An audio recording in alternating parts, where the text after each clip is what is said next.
Bonjour à tous ceux qui sont dans la salle. C'est vraiment très agréable de vous voir aussi nombreux et de savoir aussi que vous êtes très nombreux en ligne. C'est pour une cause importante puisqu'aujourd'hui, vous le savez, nous sommes le 25 novembre. C'est la journée de la lutte contre les violences faites aux femmes.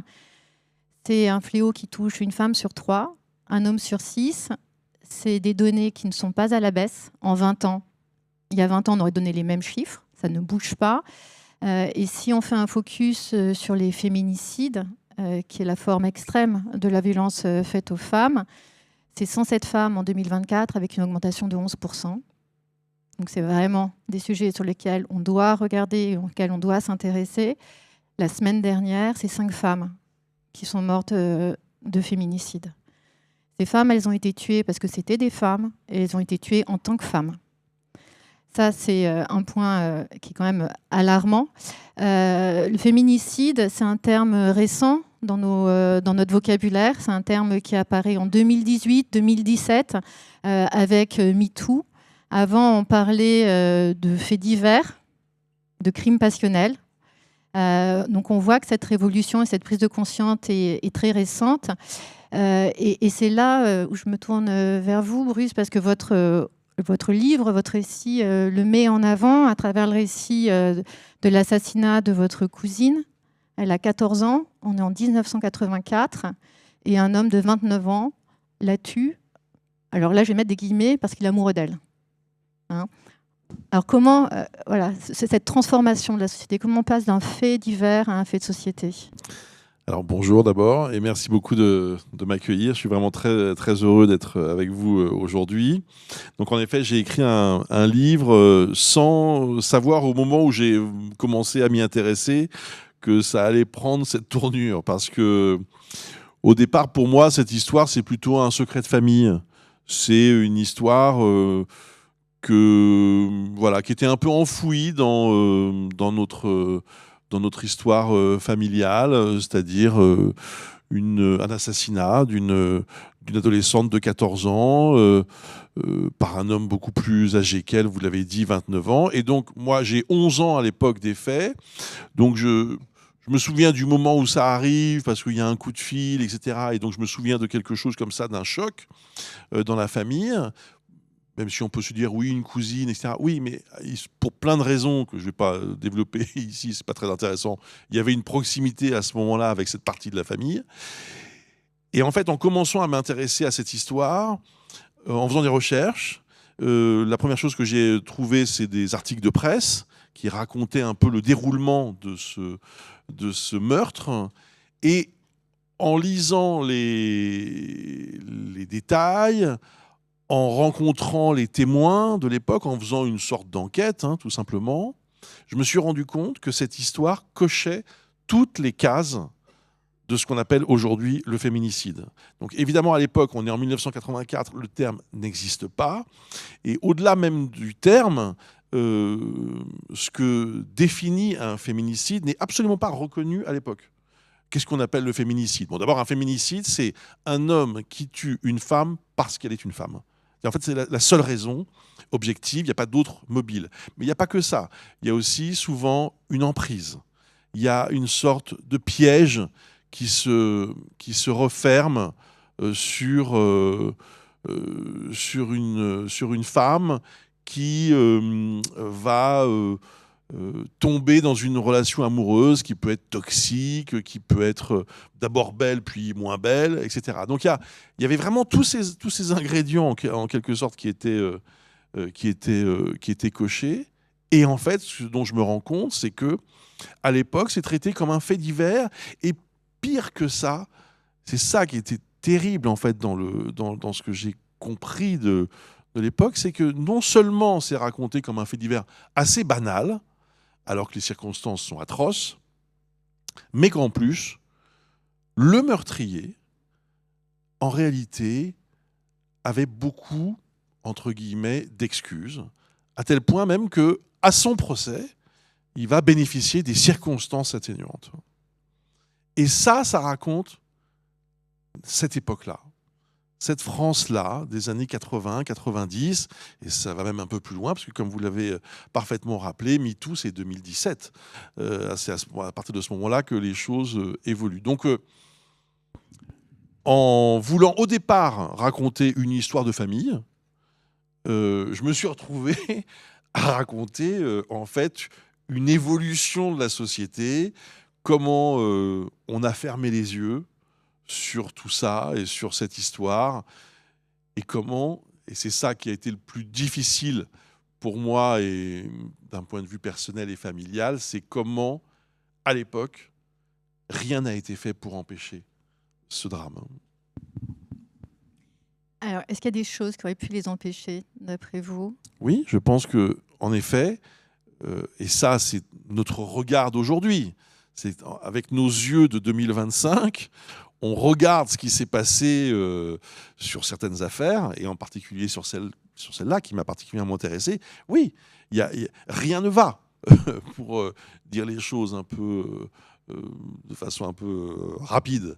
De quoi on parle précisément? Je vous dis en 2 mots l'histoire. Donc c'est une jeune fille, c'est une ado de 14 ans qui fait un peu plus que son âge. Elle est assez grande, elle est formée, comme on dit. Voilà, on lui donne facile 16, 17, peut-être même 18 ans. Et puis elle rencontre un peu par hasard un garçon de 29 ans qui est en gros le frère d'un ami de la famille, voilà, pour simplifier. Et le type flash sur elle. Il a une espèce de truc, il se dit, je vais... il tombe amoureux d'elle. Je pense que par ailleurs, il est sincère. Mais elle se refuse à lui, parce qu'il y a cette différence d'âge qui n'a aucun sens. Et malgré cela, il y a une espèce de petite relation comme un flirt, pardon, parce que c'est un terme qu'on n'utilise plus aujourd'hui, mais vous voyez ce que je veux dire. C'est comme un flirt qui commence, en fait. Et puis elle est un peu... comment vous dire, ça lui plaît un peu. Et puis c'est pas grave. Elle n'est pas coupable de ça, d'avoir un sentiment un peu pour ce garçon. Mais elle ne veut pas que ça aille plus loin.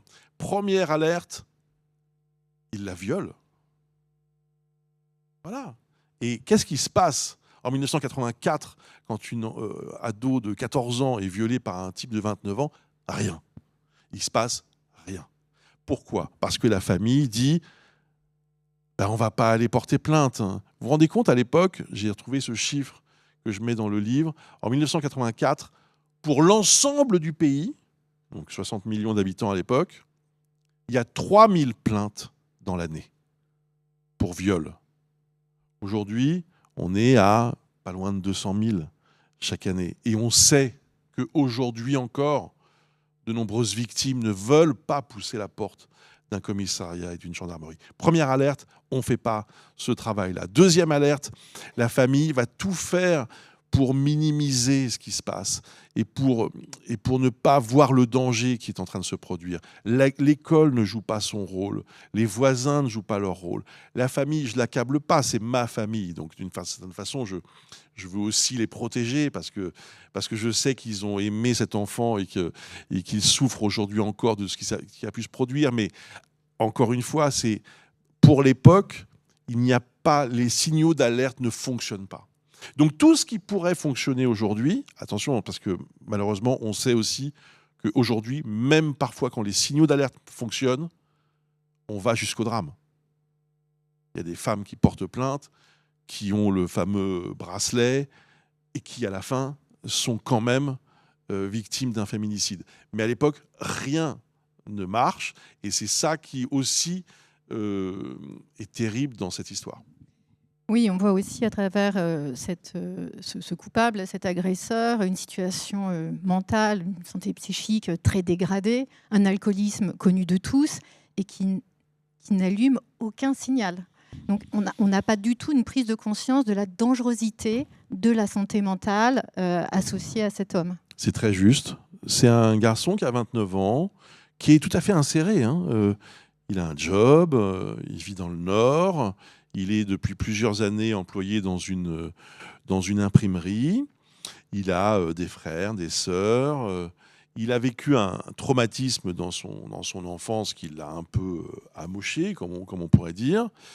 Mais voilà, il est parfaitement inséré professionnellement, il a une vie tout à fait normale. Il boit beaucoup avec ses copains quand il sort le soir. Enfin, heureusement que tous les gens qui boivent beaucoup ne deviennent pas des meurtriers. Et puis, en fait, on ne voit pas là aussi les signaux. C'est très juste que vous me disiez ça, parce qu'au fond, peu de gens le relèvent dans cette histoire, alors que c'est fondamental. C'est-à-dire que ce garçon qui va arriver dans l'environnement de cette adolescente, ça va durer 2 mois. Entre le moment où il la rencontre et le moment où il la tue, il se passe 2 mois. Durant ces 2 mois, là aussi, on coche toutes les cases du risque ou de la menace imminente. L'alcool, le type qui est mal dans sa tête, c'est le moins qu'on puisse dire, qui d'un seul coup va tout plaquer pour venir se rapprocher d'elle, il va plaquer son boulot, etc. Et là aussi, les signaux ne fonctionnent pas. Et c'est un élément essentiel pour comprendre l'histoire. Oui. Votre livre, il met aussi en avant un élément du féminicide qui n'est peut-être pas souligné à l'époque, c'est qu'un féminicide, c'est pas seulement tuer une femme, c'est la détruire, c'est la mutiler. Et votre livre, à travers les coups de couteau, vous en parlez très bien, et à quel point elle est laissée dans cette cour de récréation presque comme un déchet, comme quelque chose dont on se sépare, et ce qui est aussi dit par l'avocat au moment du procès, comme un jouet qu'on casse. C'est un élément qui constitutif du féminicide, le besoin de détruire. C'est très juste. Et l'origine de la destruction, c'est la colère. Elle se refuse à lui.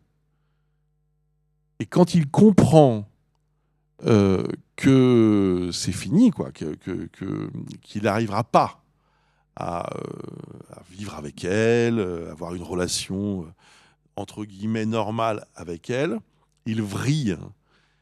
Et ça se passe comment? C'est-à-dire qu'en fait, dans son esprit, il se convainc qu'il a raison de la tuer.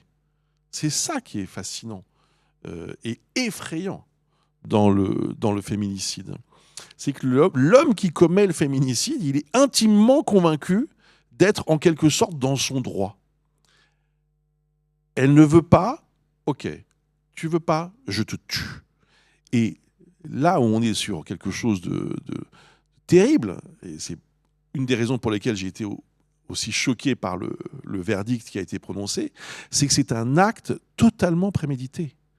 Dans les jours qui précèdent le meurtre, il se rend dans un magasin pour acheter un couteau de cuisine de 17 cm de long, cette lame, et il a ce couteau avec lui. Il va une première fois tenter de la tuer. Ça ne marche pas parce que les circonstances ne sont pas bonnes. Le lendemain, il y arrive.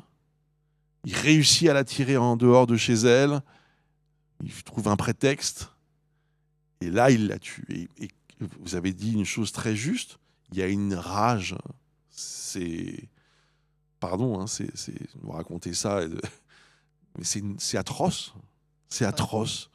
Ce qu'il fait est atroce. Et donc, il finit son sale boulot et il la laisse comme ça. Vous savez, pour faire ce livre, j'ai consulté le dossier judiciaire. Donc j'ai pu me rendre aux archives départementales de Seine-Maritime, puisque c'est là-bas que ça se passe, en Normandie. Et donc, vous avez 2 énormes dossiers comme ça, dans lesquels il y a tout. C'est assez passionnant d'ailleurs à voir le travail de la justice. Les procès-verbaux, les auditions, tout un tas de trucs. Et puis alors moi, je feuilletais ça comme ça, avec beaucoup d'intérêt évidemment, puis sans vraiment me rendre compte et sans trop de précaution, j'ai ouvert une chemise dans laquelle il y avait les photos. Parce qu'en fait, cette scène de crime, elle a été prise en photo et ça a été... Et là, d'un seul coup, la réalité, elle vous saute elle vous saute aux yeux. C'est une scène atroce. Et je pense qu'en effet, une des choses qui constitue le féminicide, puisque c'est notre sujet, c'est ça. C'est la volonté de détruire. C'est pas seulement mettre un terme à la vie de quelqu'un. Il y a quelque chose de l'ordre de, oui, de la dévastation, quoi. C'est atroce. Oui, c'est d'abandonner le cadavre, de partir et d'avoir cette phrase terrible au père, ta fille, je l'ai dézinguée. Le père, je peux le raconter, le père au petit matin qui cherche sa fille, qui n'est pas rentrée le soir, évidemment vous imaginez l'inquiétude des parents, il tombe sur Alfred, et là Alfred, qui a plus ou moins tenté de se suicider, enfin bon, un courage très limité, dit « ta fille, je l'ai dézinguée ». Quelle violence, et comment on peut parler ainsi à un père. Et c'est aussi là où votre livre a énormément de valeur, c'est qu'il met fin, il parle aussi de ce tabou, de dire la double victime, comme on le voit dans le procès, où l'avocat d'Alfred va dire, mais dans cette histoire, il y a deux victimes. Et ce qui est inaudible, et encore aujourd'hui, parfois on le voit dans les procès, des avocats ou des agresseurs qui essayent de se victimiser par rapport à leur acte. Oui, il faut. Alors, moi, je suis très respectueux de la justice et du fait que n'importe quel accusé, quel que soit son crime, quelle que soit l'horreur qu'il a pu commettre, doit être défendu. Ça, c'est évidemment un principe fondamental, un pilier de notre démocratie. Donc ça, moi, j'ai pas de problème avec ça. Et d'ailleurs, l'avocat que j'ai eu au téléphone, donc des années après, presque 40 ans après, est brillant. Si on dézoome un peu, si on regarde juste, j'allais dire, la performance qu'il réalise, c'est assez stupéfiant. Parce qu'en gros, il arrive dans cette cour d'assises, il n'a aucune chance, cet accusé, normalement. Aucune chance. Et finalement, il sauve la vie. Parce que la cour le condamne à 15 ans de réclusion. Attention, c'est beaucoup, 15 ans, mais évidemment, aujourd'hui, ce genre d'acte, on écope de la perpétuité, sans hésiter. Et alors, une chose qui est folle dans ce procès, qui est expéditif, là aussi, on a le sentiment que... Ça aussi, c'est une autre preuve de comment on considère les féminicides à l'époque. Ça commence à 9h30, à 15h, c'est plié. Hop, terminé. Et aujourd'hui, un procès pour féminicide, c'est plusieurs jours, au minimum. Là, c'est complètement expédié, enfin bref. Mais surtout, ce qui est dingue, c'est que c'est la composition du jury. Donc il y a 9 jurés. Ce sont les assises, donc c'est un jury populaire. Sur ces 9 jurés, il y a 6 femmes mariées. Et alors, c'est passionnant. Pourquoi ? Parce que si on regarde ça avec nos yeux de 2025, on se dit, mais ces 6 femmes mariées, qui ont probablement des enfants, vont vouloir rendre justice à cette adolescente qui a été tuée. Et en fait, qu'est-ce qui s'est passé ? Il s'est passé l'inverse. Au lieu de se mettre à la place de la mère de la victime, elles se sont mises à la place de la mère du meurtrier, en lui accordant cette clémence, en se disant au fond, je ne les juge pas ces femmes, parce que, encore une fois, j'essaye juste de me dire qu'est-ce qui a pu se passer pour qu'en 40 ans, on ait autant évolué, et pourquoi est-ce qu'on était comme ça à l'époque. Mais c'est ça qui est fou, c'est qu'au lieu de se dire, ces femmes, au lieu de se dire je suis comme la femme, comme la mère de Nathalie, elles se sont dit je suis comme la mère du meurtrier. Je trouve ça extraordinaire. Enfin, c'est un truc, ça c'est une des choses que j'ai découvertes dans le compte-rendu du procès, dans le dossier judiciaire. Honnêtement, avec un juré comme ça, aujourd'hui, c'est terminé. Le procès, c'est un carnage pour le meurtrier. Il n'y a pas de place pour 1% de clémence. Et à l'époque, c'est l'inverse. Oui, c'est glaçant, et ça met aussi en avant une sorte de culture du féminicide. Le féminicide est souvent mis à l'écran, souvent esthétisé. Il y a qu'à penser à Hitchcock et Psychose. Ces femmes-là, elles s'inscrivent aussi c'est la culture au final, où on voit plus l'agresseur qui fait l'histoire que la victime qui est abandonnée et que le début éventuellement du récit. Votre livre, il est extrêmement fort, il touche une histoire intime, votre tante, vos cousins. Comment il a été accueilli? Et ce retour, cette réapparition de Nathalie et de ce crime de manière publique, comment ils l'ont vécu? Alors d'abord, ce que je dois dire, c'est que je n'aurais jamais fait ce livre sans l'accord de la famille, parce que c'est tellement sensible et c'est tellement difficile. Donc la première chose que j'ai faite, mais mes parents ne sont plus de ce monde, donc je n'ai pas pu en parler avec eux malheureusement. Ma grand-mère non plus, qui joue un rôle important dans l'histoire, parce qu'elle était très proche de cette adolescente. Bon, je me suis rabattu sur les survivants. Et donc, mon oncle et ma tante, que j'ai informé de mon envie, de mon idée, et surtout la maman de Nathalie. La maman donc, de cette adolescente est toujours à 75 ans. Donc, je suis allé. Donc, c'est quelqu'un que je connais depuis que je suis né, hein, puisque c'est vraiment la famille. Et donc, je suis allé la voir dans cette Haute-Normandie qui est un peu enfin, qui est presque un personnage du livre, parce que le décor est important aussi. Et on a passé presque une journée ensemble à parler, et j'ai senti tellement je sais pas comment vous dire, d'un seul coup, comme si c'était quelque chose d'inespéré, le fait qu'on s'intéresse à nouveau à sa fille. Je pense qu'elle a été très touchée, très émue, très surprise. Et vous savez, une mère comme ça qui perd son enfant, on dit toujours qu'on ne se remet pas de la mort d'un enfant. C'est voilà, un truc. Même les plus grands psys se sont penchés là-dessus. Et voilà, on sait que malheureusement, c'est quelque chose qui est irrattrapable. Et donc, cette femme, ça fait 40 ans qu'elle souffre, mais en silence. Donc, le fait que je m'intéresse à nouveau à cette histoire, voilà, elle m'a autorisé à le faire. Et depuis, je reçois beaucoup de messages de la famille. Alors, ils étaient 5 frères et sœurs. Donc, voilà, ils ne sont pas tous encore en vie, mais certains m'ont contacté en me remerciant. Je crois qu'il y a quelque chose. Vous savez, il y a une autre donnée, bon, qui n'a rien à voir avec le féminicide, parce qu'on en parlait juste avant que vous arriviez, mais on le sait, ça touche tous les milieux. Mais là, il se trouve que ça se passe dans un milieu très, très modeste. Et donc, il y a une dimension sociale qui est très importante.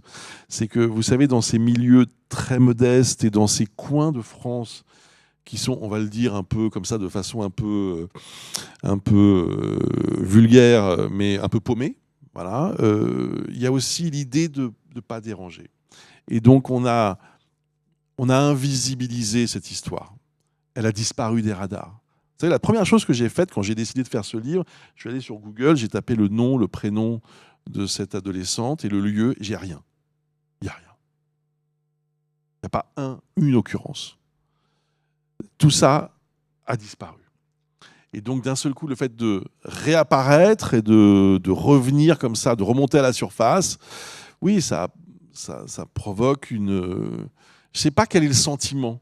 C'est très bizarre, hein, parce qu'on ne peut pas parler de joie ou de bonheur, évidemment, parce que ce sont quand même des souvenirs très douloureux, mais quand même, oui, une satisfaction, sans doute, quelque chose comme ça, voilà, comme si on avait fait à nouveau exister cette adolescente. En tout cas, ça donne une très belle scène dans votre récit, de la scène où vous échangez cette bière ensemble et vous parlez avec des gens qui viennent un peu vous déranger, qui vous reconnaissent.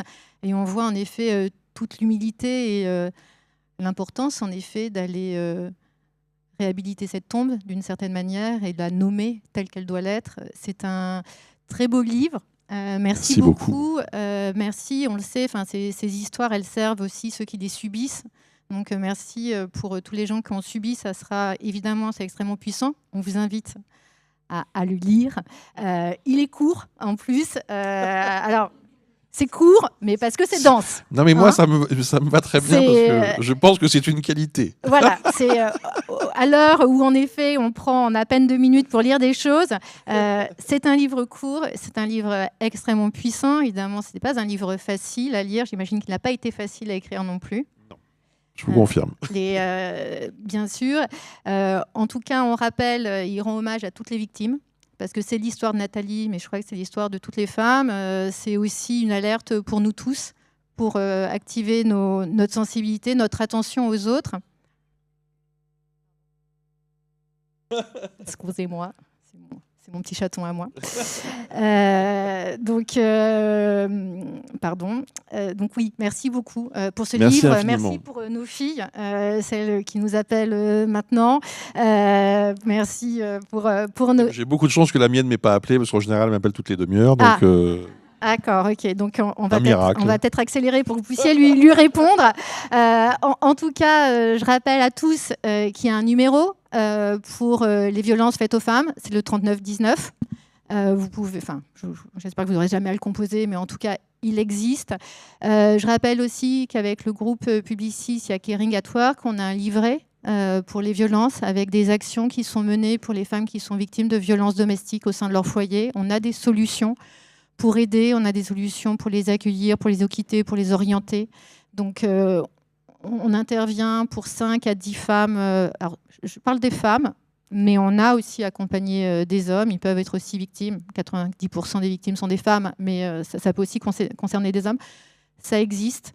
On a des solutions, donc n'hésitez pas à en prendre connaissance. Et surtout aussi, vous avez peut-être vu ce matin, on a une nouvelle formation avec Safe Spaces, qui est la signature du pledge, vous l'avez à l'écran, avec AXA, qui est une formation de 30 minutes pour nous sensibiliser, identifier des signes de violence chez nos collègues dans nos open space, avoir les guidelines pour réagir et orienter vers les bonnes personnes.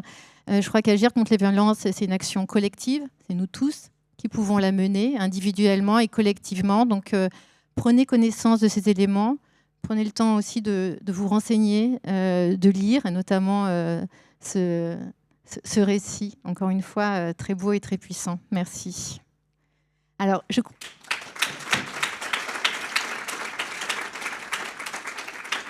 on a un petit temps pour les questions. Caroline, je te regarde. Est-ce qu'on est... Oui, alors il y a une question de Lydie. Je connais tous les salariés un par un, je connais tous les prénoms. Je ne sais pas si on a des questions aussi à distance éventuellement. C'est toi? D'accord. Merci. Bonjour Monsieur Toussaint, Madame Bonjour. Fatomon de Ressources. Merci pour votre livre. J'ai une question à vous poser. Est-ce que la personne qui a commis cet acte est toujours vivante? Et est-ce que vous avez eu l'occasion de le rencontrer pour connaître un peu ses sentiments à l'époque? Et comment il le vit aujourd'hui? Merci beaucoup. Merci pour votre question. Alors, c'est évidemment... Ah oui, cette personne est encore en vie. Cette personne a 70 ans. Ça a été, pendant tout mon travail sur ce livre, un questionnement.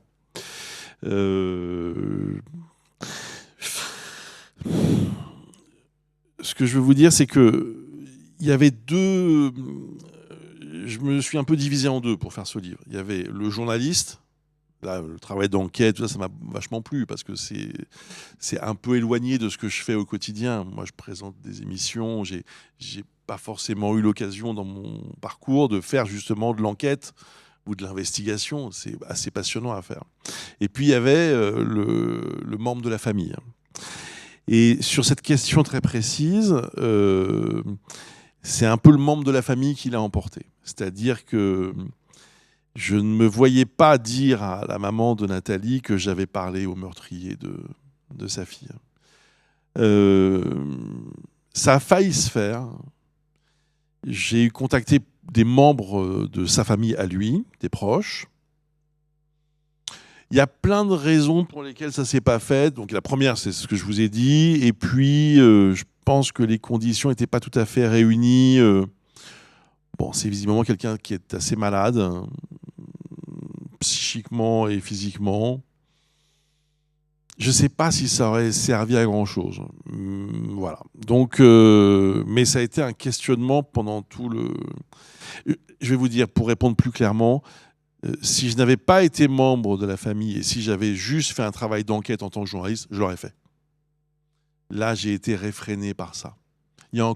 C'est encore à vif. Vous savez, cette mère, c'est à vif. 40 ans après. C'est comme si ça s'était passé hier.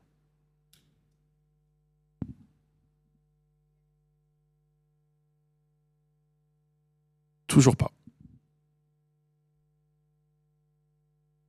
je préférerais m'en passer. Non, mais en fait, ce que je veux dire, c'est qu'aujourd'hui, moi, j'ai fait, grâce à l'enquête que j'ai pu faire et à tous les documents auxquels j'ai eu accès, je pense que j'ai une idée assez précise du personnage et de ce qu'il pense, de ce qu'il a pensé, etc. Et d'après ce que j'ai compris, c'est pas le genre à venir me dire ah, je suis désolé. Donc, si vous voulez, autant se passer de ce genre de choses. Donc, vous voyez ce que je veux dire, pour rejoindre et pour aller un petit peu plus loin, pour un truc que j'ai pas trop dit en interview parce que j'ai essayé d'éviter de le dire, mais bon, on est entre nous, hein, avec juste 5000 personnes connectées. Au moins. J'ai cru comprendre, hein, en parlant à ses proches, qu'il n'avait pas de regrets et que il se servait même de cet acte pour affirmer une forme de puissance qui rejoint beaucoup de choses qu'on a pu exprimer sur le féminicide. Ça refroidit un peu. Vous voyez ce que je veux dire?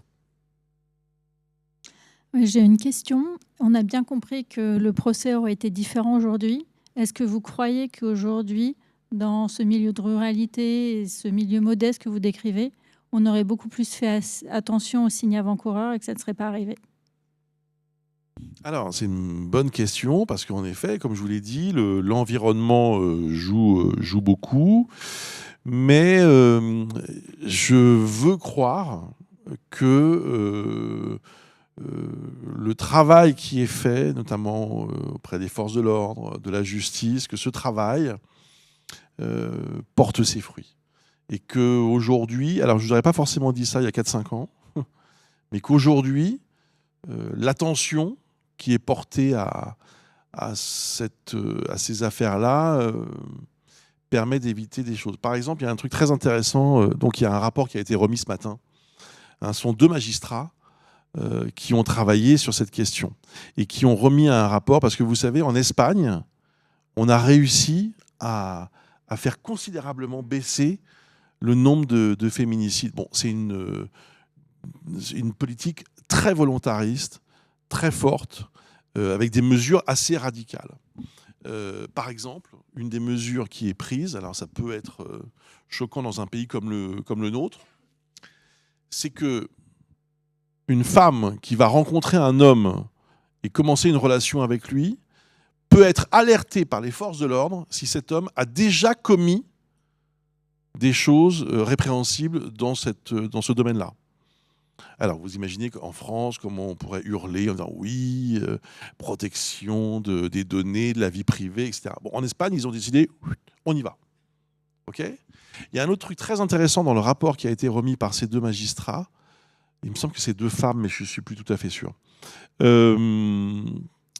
C'est qu'il y a des gestes qui sont avant-coureurs du meurtre. Alors, ça va vous paraître un peu évident ce que je vais vous dire, mais ça ne l'était pas forcément jusqu'ici pour l'institution judiciaire.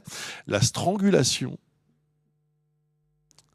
C'est-à-dire qu'une femme qui va venir porter plainte en disant « j'ai été agressée par mon mari, mon compagnon, mon ex, et il a essayé de m'étrangler », ça vous paraît évident comme ça, mais en réalité, ça ne l'est pas tant que ça, parce qu'en réalité, ça va être défini comme une tentative ou une agression.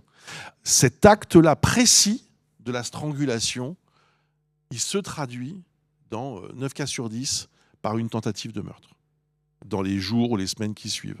Donc vous voyez, il y a pas mal de boulot qui est fait. Pourquoi je vous raconte ça? Parce que j'ai l'impression qu'on avance, mais jour après jour. Et je l'espère dans toutes les couches de la société et dans toutes les régions. Si je peux me permettre, par rapport à votre livre, il y a 2 prises de conscience. Il y a le féminicide, mais il y a aussi la pédophilie. Hein, parce qu'elle avait 14 ans, il en avait 29. Et vous le dites, à un moment, c'était pas... Ça n'apparaît jamais dans le dossier, Ouais. alors que la majorité sexuelle est à 15 ans. Et à l'époque, c'était pas complètement accepté, mais en tout cas beaucoup plus toléré qu'aujourd'hui, moins marqué comme un... Je crois qu'il y a une question avec la dame. Bonjour, moi ma question va un peu dans le même sens que la tienne, c'est savoir quand vous êtes retourné dans ce village ou dans cette petite commune, est-ce qu'aujourd'hui les gens ont pris conscience que ces faits divers, c'était un féminicide? Je ne sais pas vous répondre. Parce que j'ai pas de réponse précise à cette question-là. Ce qui est intéressant en tout cas, c'est que sur le coup, parce que sans trop rentrer dans les détails, mais avant même d'être poignardée, avant même d'être attirée dans un endroit où va avoir lieu le meurtre, elle crie.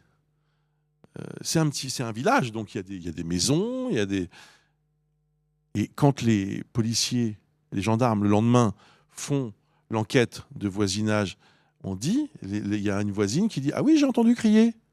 Oui, j'ai entendu crier, lâche-moi, tu me fais mal. » Et pourquoi vous n'avez pas bougé? Oh, ben, j'ai pensé que c'était pas grave. Donc ça, c'est la première chose. Et aujourd'hui, est-ce qu'il y a une prise... Moi, j'ai l'impression qu'il y a quand même... on fait du bruit. Nous tous, la société, les associations, les victimes, ça fait du bruit. Donc j'espère que ça touche tout le monde. Sans doute pas, mais un maximum. Et qu'en fait, c'est un travail qui est jour après jour, quoi. Mais il y a encore du boulot, hein. Vous avez raison. Alors, en ligne, on n'a pas de questions, mais on a 2 commentaires que je vous livre. Le premier, le violentomètre est un bon outil pour prendre conscience des violences. Ce serait bien de le diffuser dans le groupe. Je pense que ça a été fait déjà, mais on rappelle donc que ça existe et que c'est disponible. Et puis quelqu'un juste qui remercie et témoigne en disant « Merci pour votre témoignage. Les choses n'ont malheureusement pas beaucoup changé. 3 petits points. Trop de femmes tuées encore malgré des plaintes. Trop de familles endeuillées. La route est longue et je suis persuadée que d'en parler encore et toujours, parler d'elle, alors elle avec un S écrit en capital, surtout changera les choses. » Alors c'est juste. Malheureusement, les chiffres là sont très mauvais, hein. On l'a vu. Là, on a une alerte terrible, hein. Vous l'avez rappelé, il y a eu 5 femmes qui sont mortes de cette façon la semaine dernière. Il y a une chose qui change. Et c'est le regard des gens, parce qu'il y a une chose que je raconte aussi dans le bouquin, c'est que quand je vais aux archives départementales à Rouen, la directrice des archives départementales, bon, parce que j'ai été bien reçu, un peu comme ici, bon, je ne suis pas très discret quand je me déplace. Non, mais c'est vrai, j'ai été très bien reçu, très bien accueilli. Et donc, la directrice des archives départementales qui m'a accueilli m'a raconté que il y avait beaucoup de familles qui faisaient des enquêtes personnelles pour comprendre ce qui s'était passé pour certaines femmes, une mère, une sœur, une cousine. Pourquoi? Parce qu'on leur a raconté des histoires, on leur a dit « Ah oui, non, mais elle était un peu folle », ou je sais pas quoi, ou alors elle était malade, etc. Et en réalité, ces familles rouvrent les archives et découvrent qu'elles n'étaient pas folles, ces femmes. Elles n'étaient pas malades. Elles ont été victimes de féminicide. Sauf qu'à l'époque, on ne le disait pas. Et ça ne se racontait pas de cette façon. On disait, au mieux, on disait crime passionnel. Au mieux, on racontait une histoire. On inventait une fable. Parce que c'est quelque chose qui se cachait. Voilà. Donc, en fait, ce qui est très intéressant, c'est que, et c'est d'ailleurs, je trouve, assez difficile de vouloir comparer les chiffres. Parce qu'on n'a aucune donnée sur les féminicides dans les années 80 ou 70.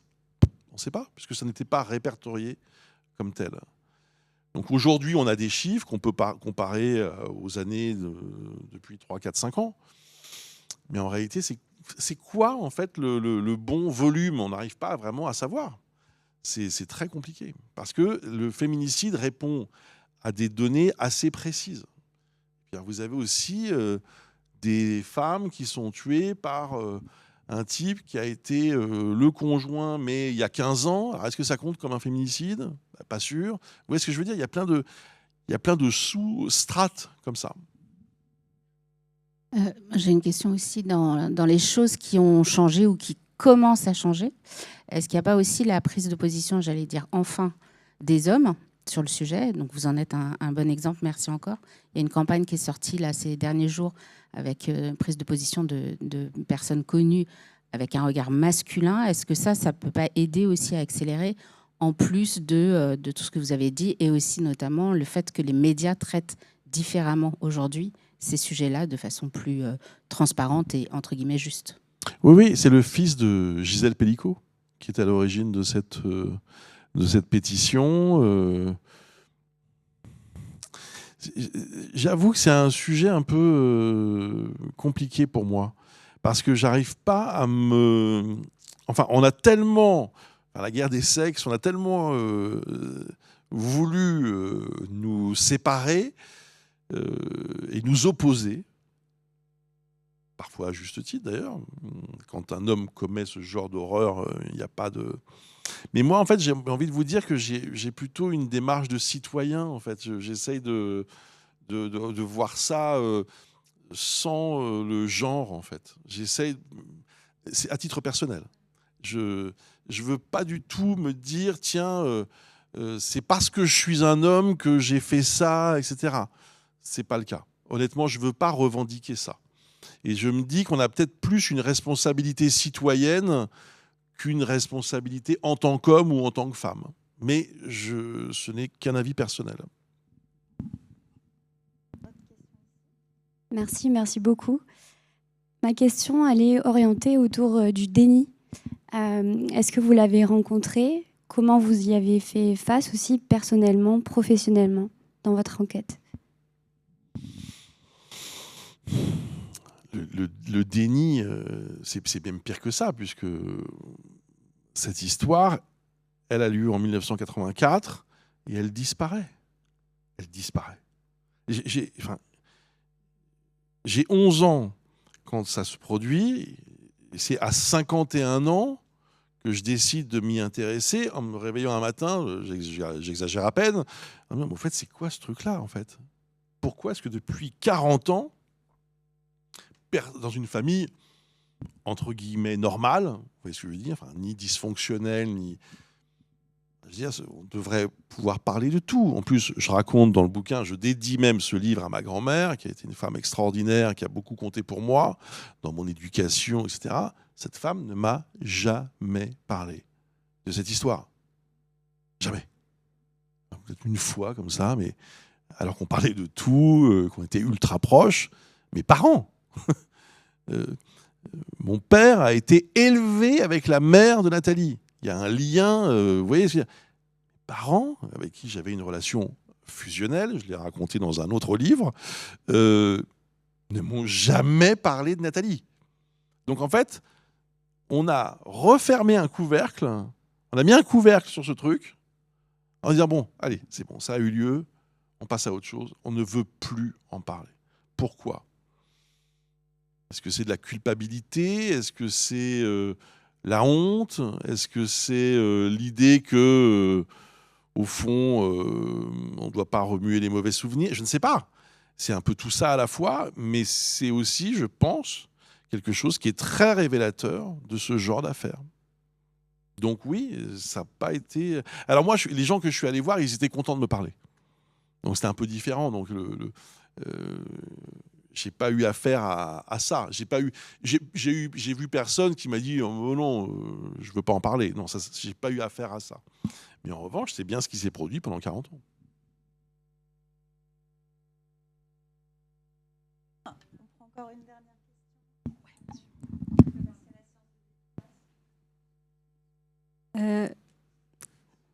Est-ce qu'il n'y aurait pas une forme de honte que ça arrive dans la famille et que dans certains milieux, au fait, on considère que c'est toujours la fille qui provoque ce qui lui arrive. Très juste. C'est ce qui c'est l'horreur qui s'ajoute à l'horreur. Au procès,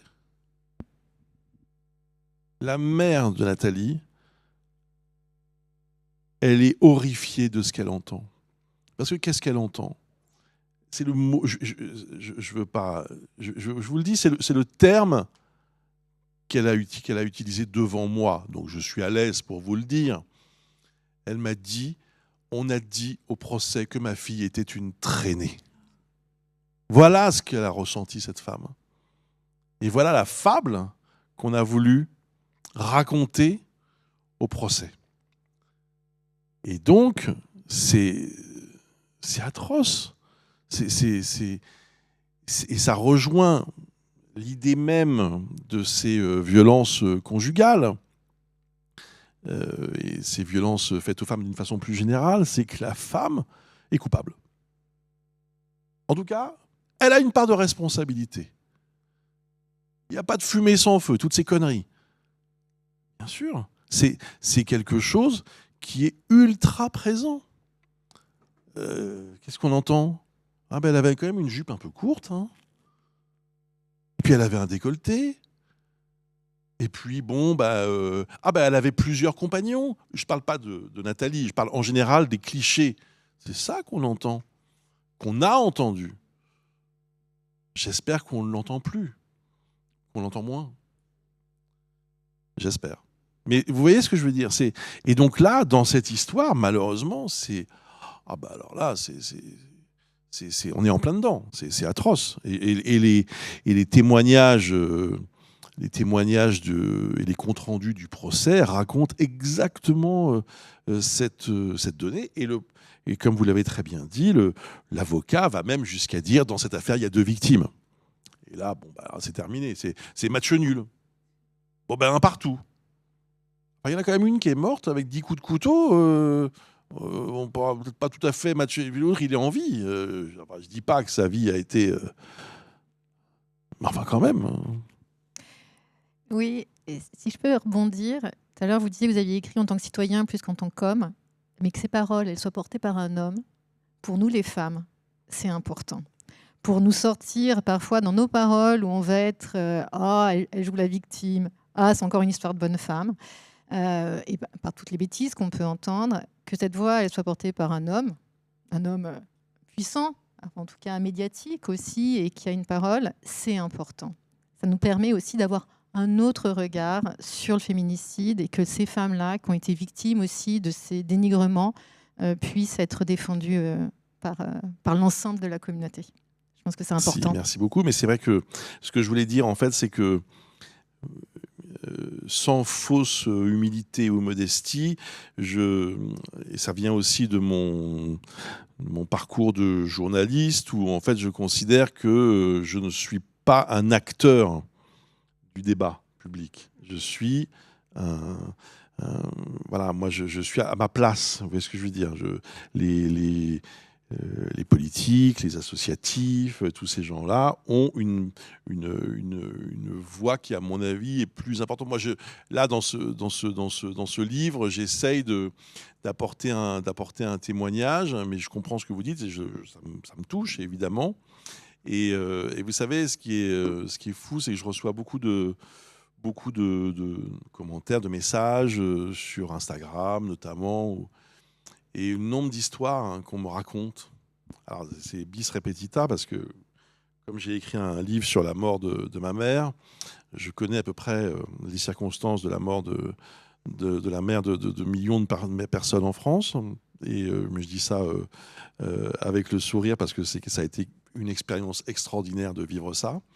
Et aujourd'hui, un peu sur le même modèle, beaucoup de gens me racontent ce qui a pu arriver à leurs filles, à leurs sœurs, à leurs voisines, à leurs camarades de lycée, etc. Et donc, moi, en fait, mon seul objectif, c'est de me dire, voilà, s'il y a 2-3 personnes, un peu plus, qui, d'un seul coup, se disent « Ah, mais on a vécu un peu la même chose que lui, et on est content, entre guillemets, de pouvoir en reparler, ça me va. » Ouais. Je crois qu'il y a peut-être une dernière question. Je ne sais pas, je ne suis pas le maître du temps. C'est pas moi qui... On a débordé ? Ça, c'est interdit. Vous savez, chez moi, le matin, c'est alors, nous, il n'y a pas de coupure pub. Ah oui, parce qu'après... Déjà, merci beaucoup pour merci à vous. Ce livre, ce témoignage. J'avais une question. En fait, vous nous avez raconté que vous avez demandé évidemment l'autorisation de la mère de Nathalie d'écrire ce livre, de faire ce travail d'investigation. Je me pose la question de savoir si elle a pu lire votre livre, et est-ce que ça a pu aussi lui donner des clés de compréhension peut-être à la vue de votre investigation ou... Alors on a un peu échangé, mais pas plus que ça. On va se voir dans quelques jours parce qu'il y a une dédicace qui est organisée dans la ville de Dieppe, puisque ça se passe dans ce secteur. Donc je pense que j'en saurai davantage. Elle a été très impatiente de lire le livre. Je ne peux pas parler à sa place, mais je pense qu'il y a à la fois... moi, je pense que ce qui écrase tout, c'est le souvenir de sa fille. Vous savez, c'est un peu comme si on vous disait, vous avez perdu quelqu'un de très cher, et on vous dit, tiens, ouvre cette porte, et derrière cette porte, tu vas pouvoir passer 5 minutes avec cette personne qui te manque tant depuis tant d'années. Je connais personne qui dit non. Vous rentrez dans la pièce et vous passez 5 minutes avec cette personne. Je pense que ce souvenir-là et cette présence-là écrasent tout le reste. Et il y a la deuxième chose, c'est que je pense que, je disais tout à l'heure, on ne se remet pas de la mort d'un enfant. Je pense qu'on ne pardonne jamais. Voilà. À la personne qui a pris la vie de votre enfant. C'est un truc. Après, oui, comme vous le dites, il y a des clés de compréhension, il y a des éléments de contexte. Mais il n'y a pas. Il n'y a pas. C'est d'ailleurs très intéressant parce que l'avocat que j'ai au téléphone, avec qui j'échange, et je raconte l'échange dans le livre, qui est l'avocat donc du meurtrier, je lui dis, mais quand même, en gros, je lui dis, ça ne vous dérange pas d'avoir fait du mal à cette famille? Et il m'a répondu une chose que je crois très juste. Il m'a dit, aucune peine ne peut être à la hauteur du dégât causé par la mort d'une enfant. Et ça, je crois beaucoup à ça. C'est-à-dire que je pense que même si on condamne quelqu'un à perpétuité, je pense que pour les parents, ça ne change pas grand-chose, en fait, à la douleur, à la blessure, au fait que la vie est brisée, en fait. Donc j'ai hâte de voir la maman de Nathalie dans quelques jours. On vous remercie infiniment. Merci beaucoup.